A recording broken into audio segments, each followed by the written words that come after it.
È la loro uva quotidiana che riducono così, come dopo una grandinata. Sui colli euganei, da quando i grappoli sono maturi e fino alla vendemmia, i cinghiali di notte si mangiano gli acini d'uva, come qui a Rovolon. I viticoltori sono impotenti.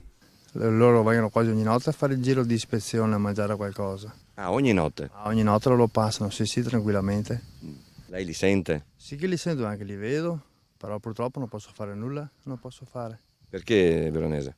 Perché non posso sparare, non sono attrezzato, il parco non mi dà una mano per queste cose. E se anche uno riuscisse, che so, ad allontanarli, a spaventarli, poi loro tornano? Dopo la notte dopo tornano, non hanno paura di noi, insomma, non hanno paura neanche delle macchine, non hanno paura. Da circa 5-6 anni la presenza dannosa dei cinghiali ha raggiunto numeri non più gestibili per l'agricoltura e l'ambiente dei colli. Perché il bosco è distrutto dentro il bosco. Se viene, non si può andare avanti così dal mio punto di vista. Distruggono sentieri, strade, distruggono tutti i cinghiali, distruggono. Come hanno fatto ieri notte in questo appezzamento di ulivi in discesa, con il pericolo che in caso di forte temporale la terra smossa dagli ungulati non diventi una frana. Coldiretti e Regione Veneto sono quasi al braccio di ferro sul che fare contro i cinghiali. I diretti interessati dai danneggiamenti vanno al pratico.